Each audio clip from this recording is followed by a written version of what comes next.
Hello and welcome to the collective reading for the Libra new moon that's happening on the 2nd or 3rd of October, depending on where you live. This is also an eclipse. In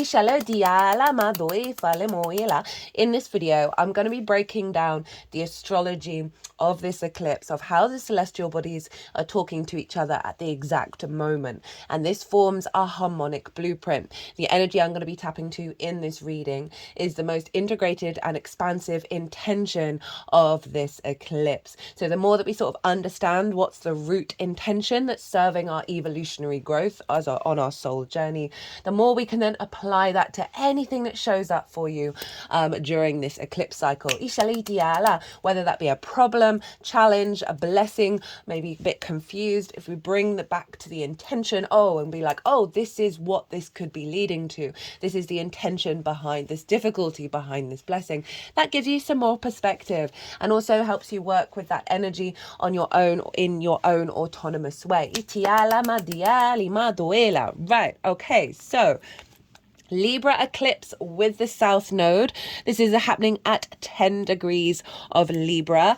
So anyone who's got Libra energy around that, you're going to be really feeling that more than if it's a bit further away. But overall, this is a new moon that is almost completely covering the sun. It's an annular eclipse, and this is where we get a ring of fire because the moon is a little bit further away to completely cover the sun.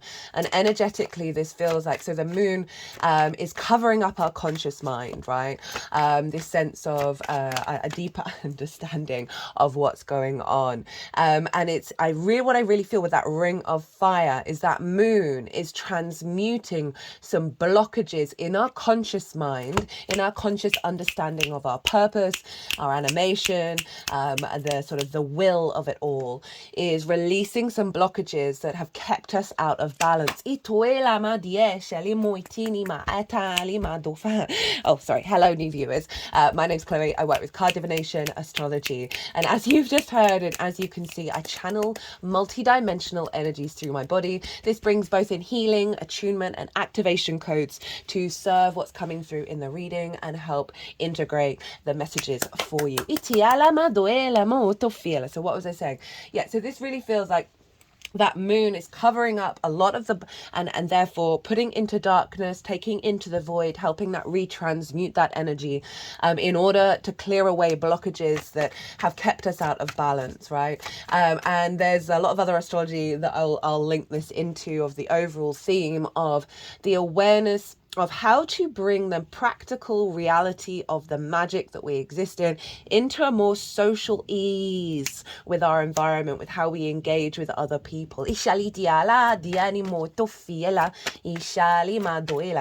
ring of fire, that brightness of the sun, of our conscious mind, right? Of the downloads that we get, right? The divine light, that is really amped up, right? That sense of like a phoenix retransmuting the objectivity, the awareness of truth. And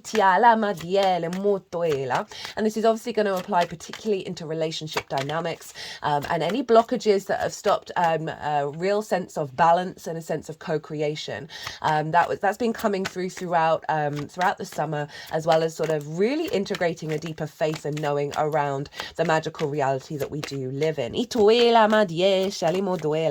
want to get one more card on that ring of fire. We've already got the first card out, was the Lovers. So I just feel like there's one more card to sort of tap into the energy of what the significance is with that ring of fire.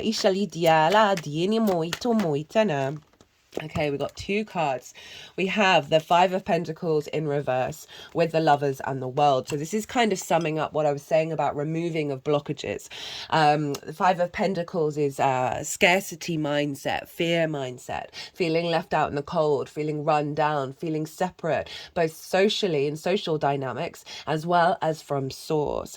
Now, Ceres, the asteroid that's linked into nutrients, nurturing, the harvest, the grain, fertility, is squaring this moon, right? And so she is in Capricorn.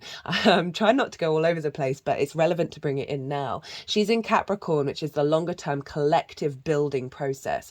And with this square to the moon, as I said, releasing the scarcity, releasing the blockages in our understanding within ourselves of where we can find nourishment for the long term, our focus around our capacity to engage in our environment that's coming from social dynamics. And that affects everything, really. That is no longer stuck in this scarcity mindset with that square to Ceres. And then we have the Lovers, right? So this is an integration of the feminine and masculine. We have the Union card here in the Oracle cards. I always pull them before doing a whole transit. I will be doing this Oracle reading when I finish doing the all 12 sign series. So you might want to come back. That's where I sum up the astrology in this reading, and the messages, the repeating messages that come through in the all 12 signs along with these Oracle cards. But very interesting, we do have union and repairing the veil, forgiveness. So there's a real sense of release of any wounds, of any grievances that we may have. And stepping into union of self and therefore union with others in order to make the right decisions as we move forward. This is often about choice, and very interestingly, there's a massive mountain in the background, could actually be a volcano, but Capricorn is obviously the mountain goat, so there's a linking into that of our capacity to observe our environment in a more unionized way, to be able to make the right decisions that serve our longer term nourishment. And then we have the World. Sorry, no, that was really upright. And this is Saturn. And the World card is we're coming more through this releasing of the grievances in, as I said, specifically in relationship dynamics.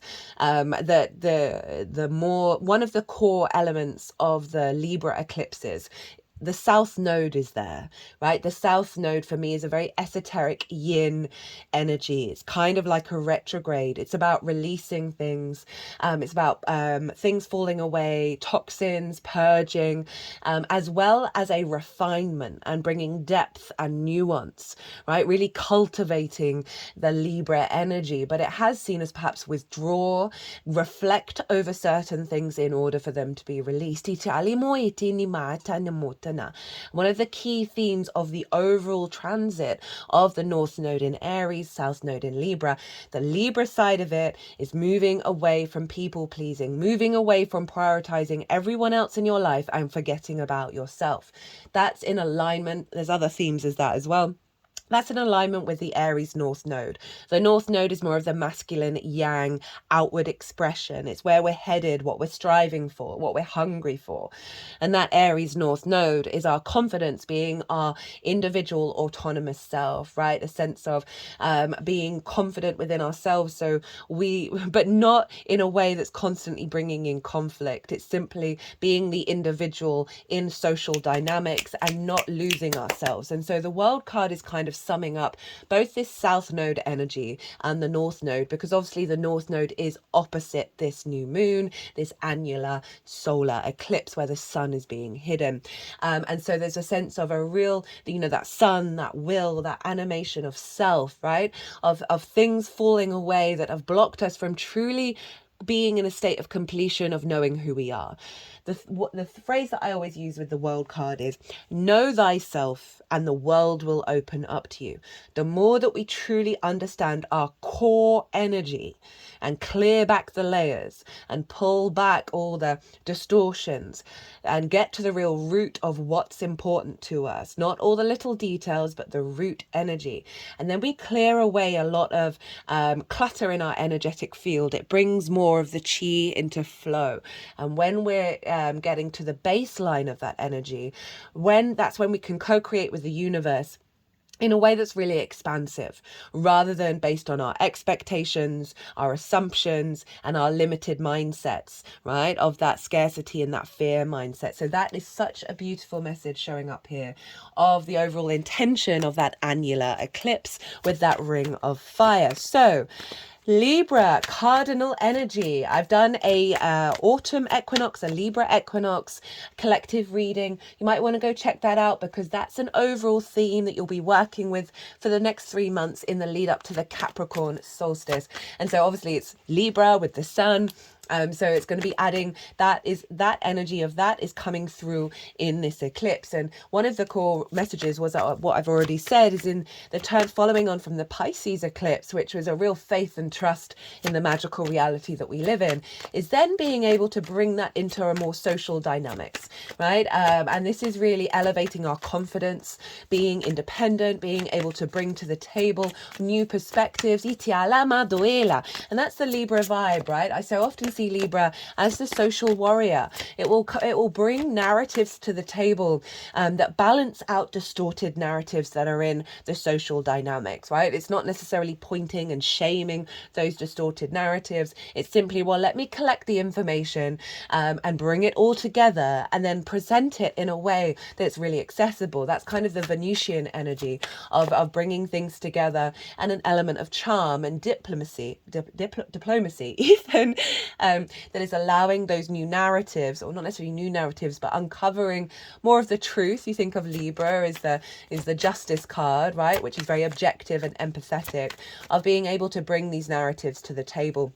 And so this is one of the themes of what's going on, one with Libra season, with that Libra equinox, as well as this Libra eclipse, of having more confidence, being able to speak our truths.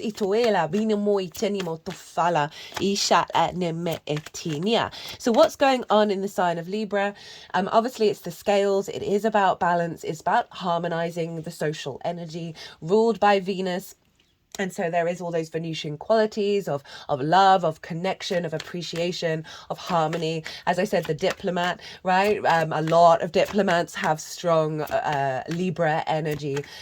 But we're moving more in an alignment of the truth side of it, right? Rather than some diplomats, some ambassadors, some politicians. Obviously, we can't trust them, can we? Because they're trying to save face. They're trying to please everybody. And so that can be one of the distortions with that energy of wanting everyone to feel good, which gets in the way of the truth. And that's one of the challenges for Libra that it's signed up for. So the sun and the moon are both at 10 degrees. The south node is at 6 degrees. And as I said earlier, the south node is all about releasing, refining. And you may have found certain ideas, certain constructs, perspectives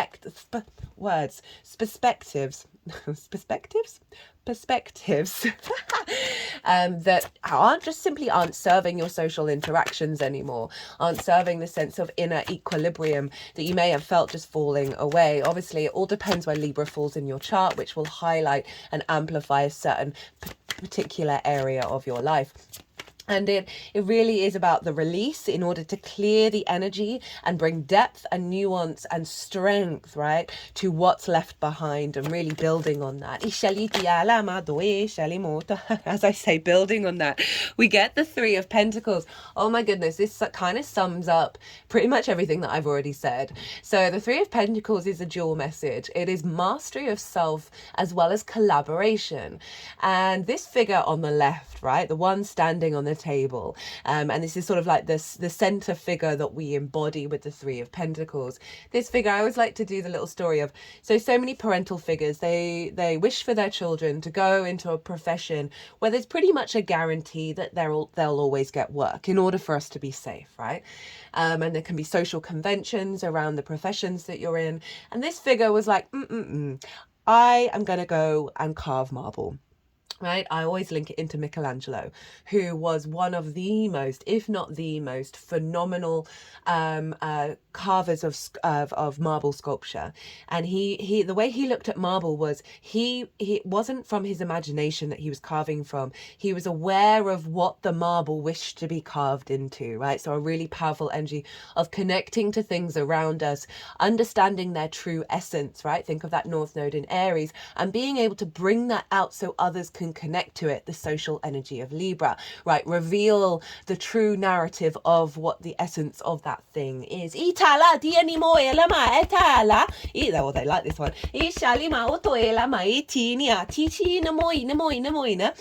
And because they're operating from this space, they weren't listening to their friends, their family, they were very committed to the essence of what moved them to create in the 3D world.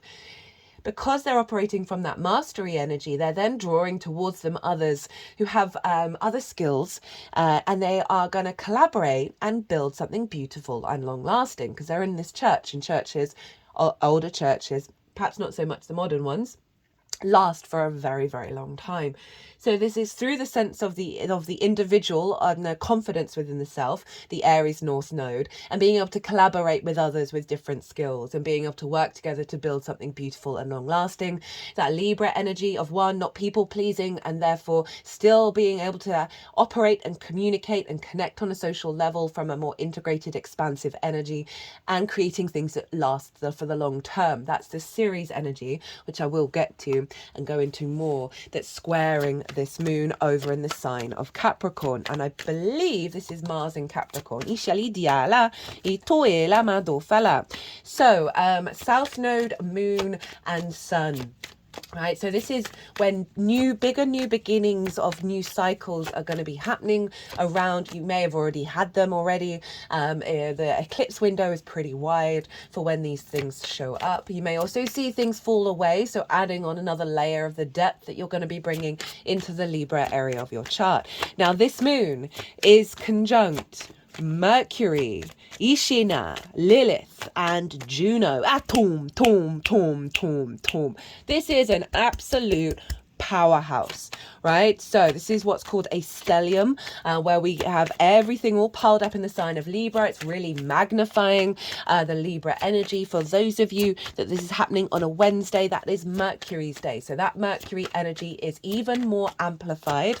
I think it's only going to be perhaps the Australia and that kind of time zone where it's going to be on the 3rd, and that will be Jupiter. And you're still going to get the mercurial energy because Jupiter is in Gemini, which is ruled by Mercury. So Mercury will be influencing that Jupiter energy. So it's a very similar frequency for the whole planet.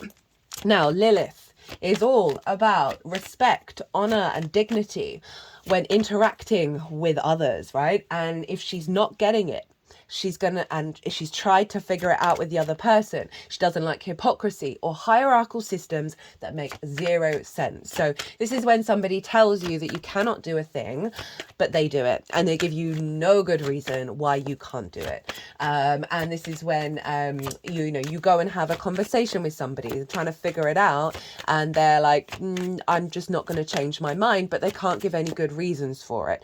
So this is when Lilith then packs her bags and goes and lives her best life, right? So there's this energy of wanting to be in a union of co-creation and respect, honor, and dignity. And if that's not happening, having the confidence and the ease and the grace to just be like, bye, I'm out of here, and not feel like you've got to put in all of the work to kind of get someone into a space where they're more open to other people, right? So it's this, again, the Aries Libra coming into balance here. And it's conjunct the Sun and Moon at 10 degrees. It's the exact same degree. So again, tying into this confidence within the self of wanting an elevated understanding of relationship dynamics in order to serve co-creation and the unfolding of our social engagement, right? Itoela, in a way that is part of a higher collective energy. For those of you who didn't quite catch the Pisces Eclipse series, that was really focusing on our capacity to intuitively connect to the crystalline grid, right? The crystalline grid is a grid of energetic consciousness that the human species is evolving into. And we so often we end up getting reconnected back to denser grids, energetic grids, which sees us on the hamster wheel where we're constantly repeating karmic cycles, karmic contracts, right? The Justice card is very much linked into karmic contracts. And so that full moon in Pisces, that eclipse, that partial eclipse, was helping the moon and therefore our intuition be more in alignment to manifesting unconsciously from the crystalline grid. It was also tied in with what's going on with Pluto, Neptune and Uranus. I've done a Pluto and Capricorn transit series where I break down that astrology in a lot more detail. That is wild astrology. The 3 outer planets all in harmonious aspect with one another. They're all in yin signs, earth and water. This is about building from our root power, magnetizing our root ed power and transforming our reality in alignment with the magic that is always around us that serves our soul's path, our soul's liberation. That's Neptune and Uranus and Pluto all combined. And Pluto in Capricorn isn't squaring this moon by degree because it's at 29 degrees and this moon's at 10, but it is doing so by sign. So we're still going to have an influence of being able to build into that dynamic. Mercury, our confidence speaking our truth, our confidence stepping up and pointing out where actually no, this isn't working, and let's try and have a conversation about it. It's Libra, so there is this sense of the balance of the, as I say, the diplomacy. So what I really like about that Lilith and the Mercury energy conjunct this moon is highlighting the capacity to be your individual self and be confident speaking your needs, while at the same time bringing a level of charm and diplomacy in with it all. So we're really being served by this eclipse. It's quite phenomenal. The Juno energy. Juno is all about commitment. The Ace of Cups coming up. Ituela, dialima. An overflow of emotional contentment in our emotional body, an alignment through peace, right? This is an offering from the universe of a renewal of our emotional body, that perhaps any memories that our wounds are that are stuck in the memory of our water that's in our body are going to get released. This is definitely the case because I'm about to get into some really cool astrology that's all in water signs, and this is releasing, as I said, those soul contracts that have distorted our perspectives of what we can connect to, what we can expand into, elevating our level of inner equilibrium and balance. Oh, there's something else that I wanted to say with that one. And reconnecting back to love, right? That desire to have harmony, that desire to be in balance with those around us. And it's Venus, right? Venus rules Libra. So there's a level of accentuation of that desire to connect. Juno, that was what I was talking about. Commitment, right? She is all about commitment. The things that are so important to you in your life, that they are like your ride or die, right? Those core things that you're willing to commit to. And so Juno is, she's 8 degrees away from the sun and the moon. That is still deemed to be a conjunction with the luminaries. And so she's, we're really stepping into a heightened level of commitment. And with that Mercury Lilith energy of being able to have those conversations, being able to get the downloads, the perspectives, the understandings of the information that we're aware of, and apply a level of commitment to how we move forward with that and be in balance with that.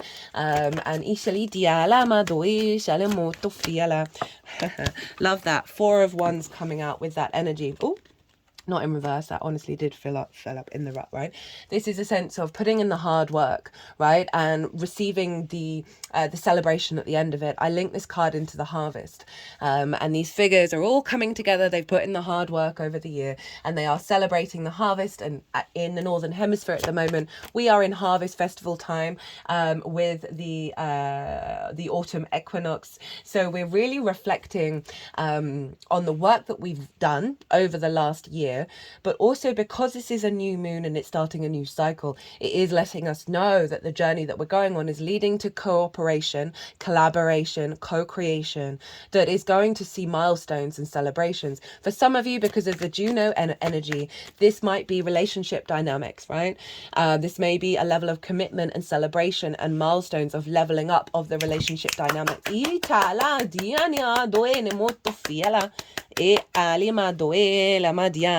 Juno happens to be trining Jupiter over in the sign of Gemini. Now, Juno was Jupiter's wife, and obviously you know, yeah. So there's a trine, which is ruled by Jupiter, which is an ease and flow, right? Both air signs. So there's easy transference of information, of intention between each other.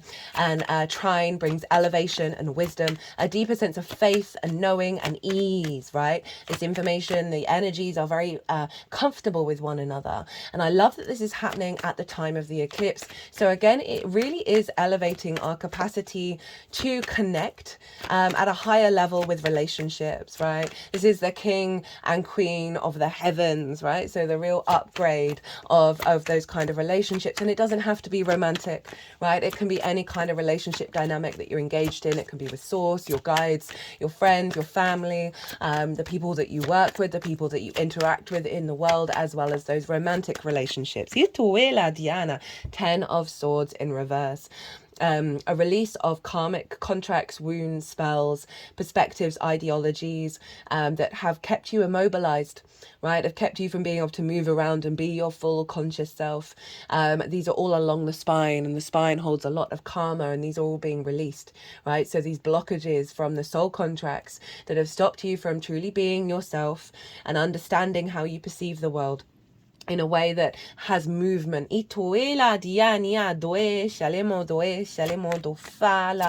know, those can be perspectives around connection, around balance, around bringing things into equilibrium, around union. So that Gemini energy is very curious. It's very open to expanding and exploring different ideas. It's able to shift and change. It's very mutable. So we've got a lot of wisdom coming through that is shifting our perspective, allowing us to evolve, that is feeding into Juno and instigating a new level of those dynamics. We've got the King of Swords coming out. This is obviously Aquarius, but there's a sovereignty here in our perspectives, and I love how that's coming with that 10 of Swords, of a level of maturity, of sovereignty, and a clarity of truth, right? Behind the King are butterflies, representing, you know, coming out of the chrysalis and being reborn, and an elevation of consciousness, right? A heightened understanding of perspective and being able to act on it. It's not a page, it's not a knight, it's the king. So again, really confirming the elevation of the frequency in which we interact socially. Now let's look to where Venus is, because wherever Venus is, she is influencing what's going on in the sign of Libra. She has just moved into the sign of Scorpio. She's deemed to be in her fall in Scorpio because she rules Taurus, right, which is opposite Scorpio. And so, I mean, she's just a little bit, I mean, I love Venus in Scorpio, incredibly loyal, passionate, determined, willing to look into the darkness, willing to explore the core root emotional energies that you have and bring a level of appreciation and connection around them, harmonizing the light and the dark together within you. Bringing the truth up. So, love this for the Libra new moon, the eclipse, because Scorpio is able to look at the darkness and be able to find the light within it. So there's going to be some big secrets coming up, big reveals, uncovering of certain things in your unconscious space. Remember, the moon, even though this is a new moon, is completely covering the sun.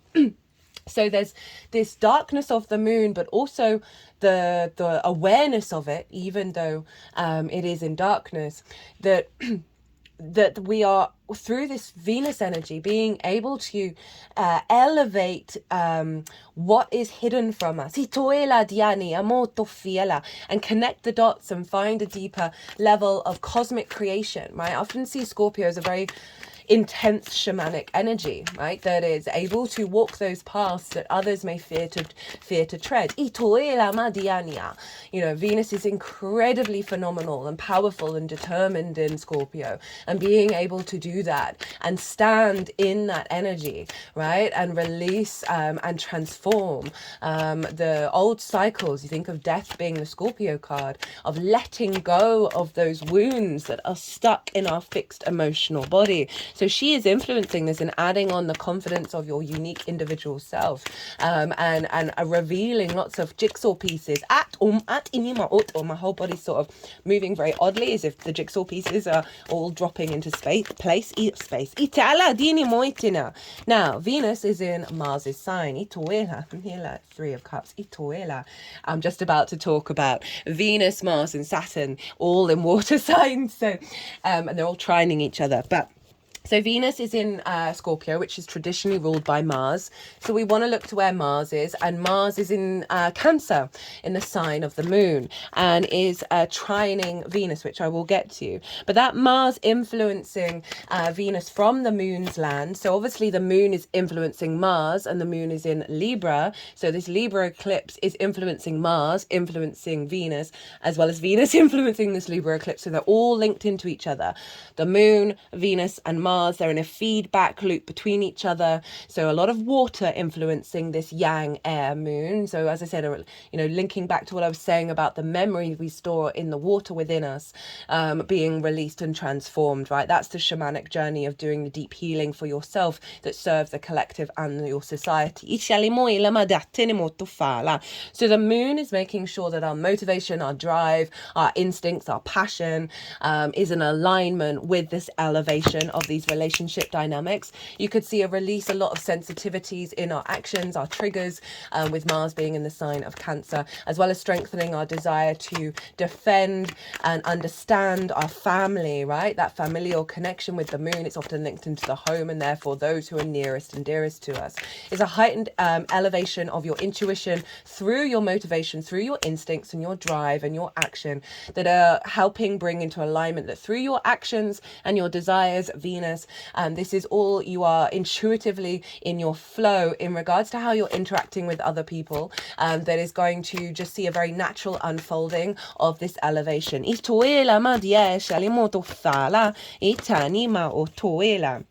Just got the Hanged Man, that higher perspective, that higher integration that we are talking about, of allowing pause in order to reflect and change your perspective. It's the only halo in tarot. So there's this sense of illumination, right? Almost like the ring of fire that the moon is going to be creating with the sun. I've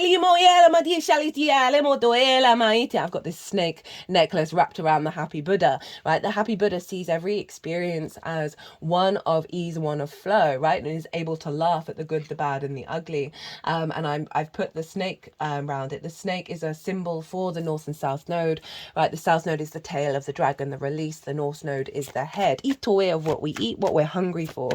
So I was talking about Saturn, Mars and Venus. They are creating what's called a grand water trine. All the water signs are all in, and these 3 planets, they're aspecting each other.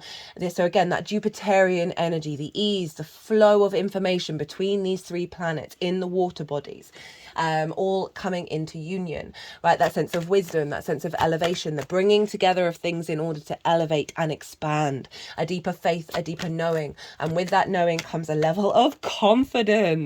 I often see this as a Jupiter card. This figure feels very Jupiterian. It's water as well, coming into emotional alignment, right? A sense of gratitude and appreciation and of your existence. And that's when the wishes start coming true, because we're in a state of openness. We're in a state of gratitude. Oh, ho, ho, ho, ho, ho, ho.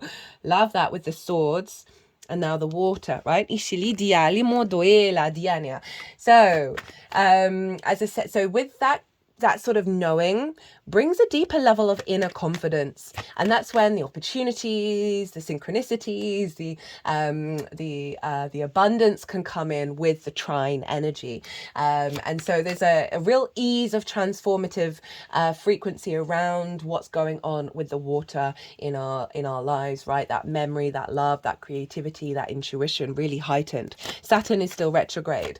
This is about a deepening of your inner authority, pulling down structures internally that do not serve your longer term goals of building from the magical reality. This is a real strengthening within yourself of your integrity, and your commitment. And so Saturn for me overall in Pisces is really making the magic real, right? Pisces is very non-linear.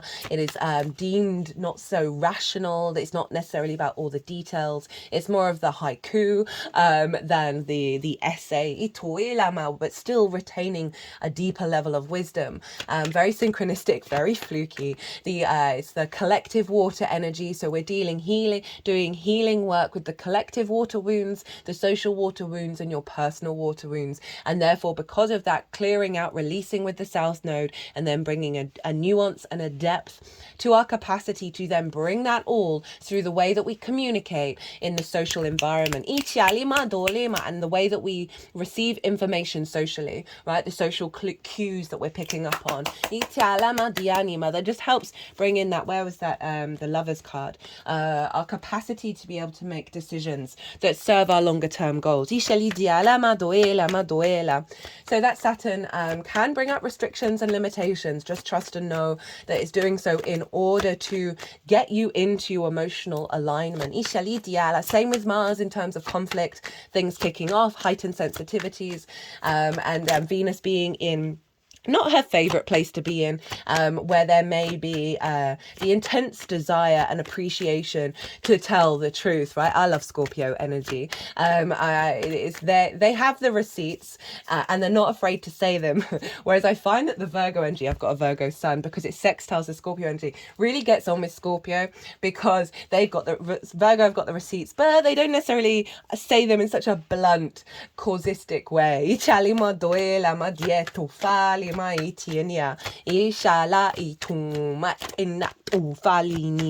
So these are all harmonizing with one another, and I love this with Mars and Venus, right? These are personal planets. All the personal planets are involved in this moon because we've got the Sun, Moon, and Mercury in Libra, but we've got our motivation and our desire in alignment, in ease and flow with wisdom, with Saturn, who is about longer term commitment, longer term legacy, and your determination and responsibility. Also awareness of cause and effect, right? So Libra with the Lady Justice is all about observing your actions with empathy and objectivity, and responding and making sure you're elevating your decision making by being in awareness. Now Saturn is all about karma, cause and effect, time, the cycles of time, and so this is a real elevation of our ease and flow of our desires and our motivation in alignment with our inner longer term unfolding. Saturn and Juno are also, the two major things that are linked into commitment, so they're playing a heavy role in this lunation, in this eclipse. That is, this is not just about romantic, so this is about building together, co-creation.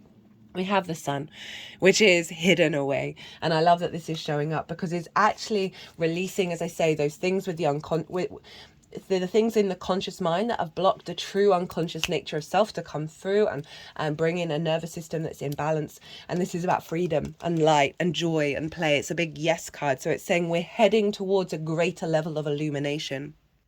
Apologies, I just had to pause for a second as I have a cough at the moment. Now, let's bring in another bit of astrology. So we have Pallas Athena over in the sign of Sagittarius. She is an asteroid. She represents embodied wisdom. She also represents strategy, longer term thinking and planning. She is sextiling the South Node, the Sun, the Moon, and Lilith. As well as Mercury. So sextiles are ruled by Venus. It's a sense of creation, energy, of bringing together, of appreciation and value, of harmonizing. There's a sense of love and connection. The grace and favor of Venus is being disposed upon Pallas Athena with this moon. So she's making sure that we're able to transmute it's just a lot of support from Sagittarius in terms of that mutable fire, right? That the sort of seeing the truth, communicating the truth, bringing it out into the world, also roaming and changing and growing and exploring. We're exploring new territory that serves that with that Pallas Athena is we're going to be in awareness of this new territory and how to interact in this new territory that serves our longer term goals, right? Not based on impulse that comes from trauma responses, but a deeper alignment within ourselves. Do we have a card on Pallas Athena? Oh, we've got two.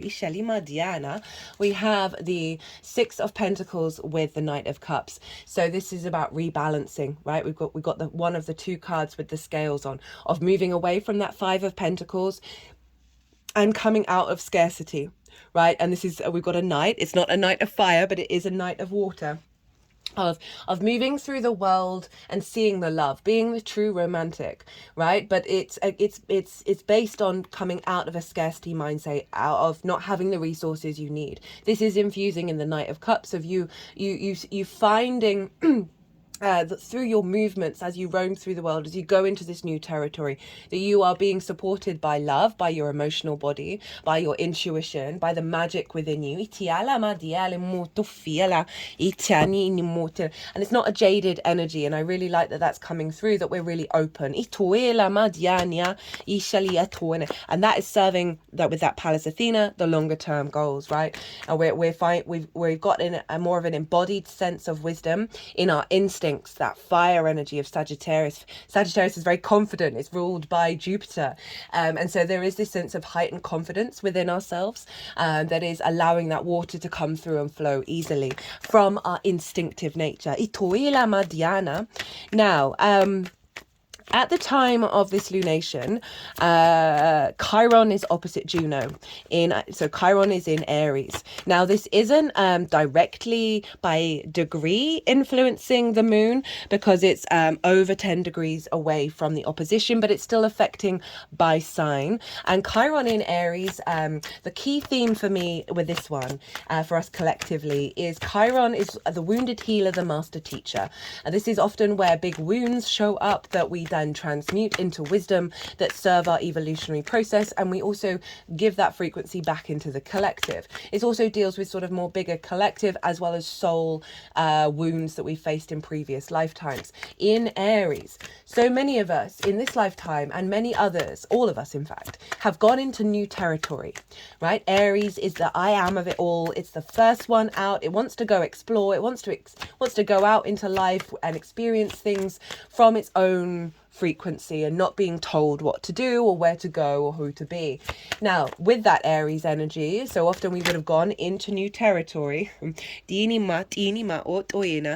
into new territory and not gone into the unknown and not necessarily had all the resources that we need, whether it's physical, mental, spiritual, or emotional, and suffered wounds from that, which may have meant that energetically we then withdrew back into our boxes, right? Back into our limitations to keep us safe and not want to go out exploring. Now, Chiron in Aries for me is the release of that block, of that limitation, and allowing us to find a deeper wisdom and use that wisdom as we go into this new territory. And it's opposite Juno. So you may find over the 6 months with this eclipse cycle that there are some wounds coming up around commitment and individuality. And I also can see this on a flip side of this, of what this is bringing through, is Juno facilitating Chiron and Chiron facilitating Juno to take you into higher levels of connection, co-creation, collaboration, and intimacy, relationship. That Aries energy can be so independent. It doesn't think it may need to be social. It doesn't need those connections, doesn't need that level of union. So I can see that opposition being in balance, really elevating that, as well as your relationship with source, of how you on an individual level go out into the world, and a commitment to finding balance as you do so. Now, Mars and Ceres are squaring this eclipse, and this is forming what's called a T-square. Now, T square is an opposition with two squares, and the release point of the T square is at the bottom of the T. So it's the eclipse. We've got Mars there, Ceres here, Sun, Moon, and everybody else in Libra down here. So the release point is this eclipse between Ceres and Mars. Now, this opposition between Ceres and Mars may bring up this sense of feeling like your actions aren't creating abundance, right? A heightened emotional sensitivity of Mars over perhaps because when we have oppositions, they can be really far away from each other. So they can feel really far out of reach, right? That sense of nourishment, of the harvest, of abundance. So Mars is our actions, our drive, right? It's in Cancer, which is our emotional body, heightened sensitivity, the desire to nourish those around you and be the caretaker, as well as your heightened intuition through your actions. Now, with an opposition, I'm going to highlight sort of the more difficulty with that is just feeling that the actions that you take you're not necessarily seeing the results in how they serve your longer term goals. Now, this may be a hint for any kind of situation. Doesn't just have to be relationship dynamics. I know I've talked about that as a sort of a major focus here, but any kind of situation in regards to the Libra area of your life where the actions that you're taking aren't producing results, that you may have an intuitive understanding, and this may be highlighting where you need to then move away and redirect your energy. Now, obviously do what's right for you and tap into your intuition around this, but it can really help us of realizing, oh no, that's a dead end.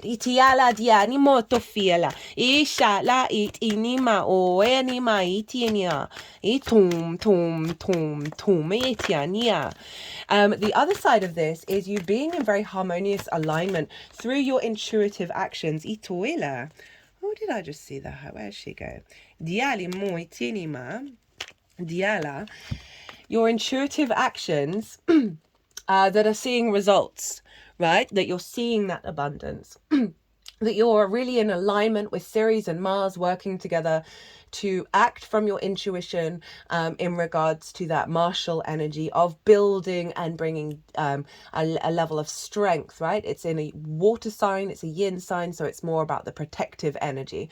So there's an element of your actions being very protective of self that is in alignment with the steps that you're taking to build. Sorry, I've got to pause again. I do apologize. So sorry, guys. So as I was talking about that, we've got the High Priestess and the Ace of Wands.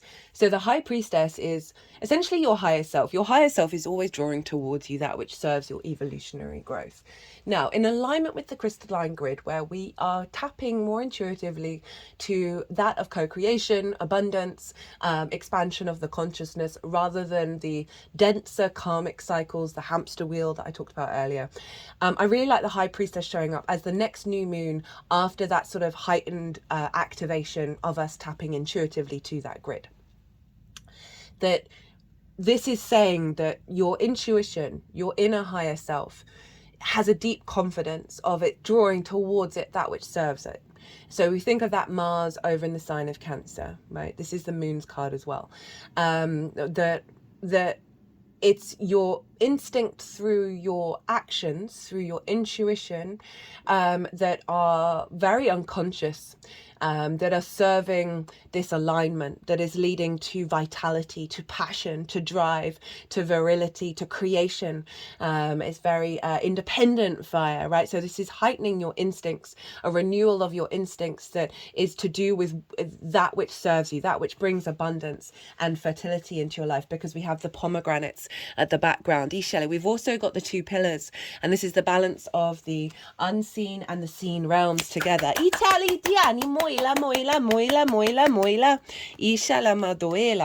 yeah, what was I saying? That the sense of the Ceres, the wisdom and nurturing and nourishment of Ceres in alignment with Mars, that's seeing the release point in this new moon, in this eclipse, of the perspectives and the ideas that are going to be coming through, that is recalibrating the soul contracts that are done, and clearing that energy up, for you to stand in this King of Swords, that this real sense of clarity of knowing what serves you and the collective. Right, let's see if we have any final cards. Diana. Do shenia ni moila dinia do fala madiana. And remember, so Mars is in the moon sign, and Mars rules the North Node and Chiron. So all that energy is being pulled back into this moon as well, of making sure, again, that we're harmonizing the confidence of us being our unique selves in a social dynamic that brings about harmony, brings about connection, rather than separation and isolation. Itoi nima. Final card. Diali nima iti nima ituela. Diele dinima atinia. Okay, we've got a couple of cards that wanted to come out. So where do these, let's just see. Dueniana dianima inima. So we have, for the final message, the Eight of Swords in reverse. This is Jupiter and Gemini. Showed up a lot in that transit series. Six of Cups, the Hermit, the Page of Pentacles, and Justice. So this is limiting beliefs falling away, right? Trapped in a cage of our own making, right? We are not trapped. Everything is an illusion, even though things are all real at the same time, right? That's the paradox. This showing up in reverse is saying this lunation is pulling away restrictions that have kept us caged, right? Really allowing a sense of freedom and liberation. And with that, we've got the Seven of Cups. For me, this is often the channeling card, right? We're all channelers, by the way. We just do it all in our own unique ways. But there's an element of dreams and fantasy, of exploring beyond the rational mind, right? Or beyond the rational preconceptions of what we've already experienced, that hamster wheel energy. So through the limitations pulling down, we are elevating our emotional body into the magic. We then have the Hermit. This is Virgo.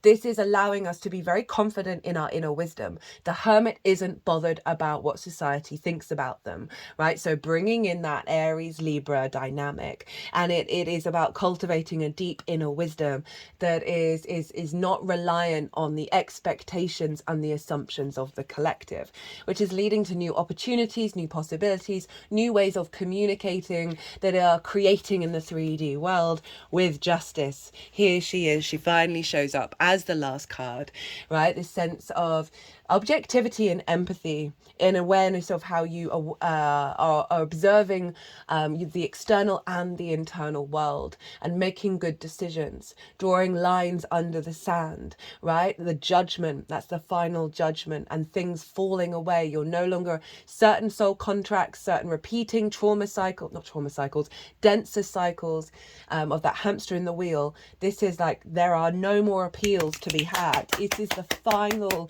release. We're not going to have the South Node in Libra for another 18 years. So this is a real big closing out of an 18-year cycle of soul contracts that are done, that are just done. It's not negative. It's not judgmental. And activating a higher level of the Justice energy, of the Libra energy. Well,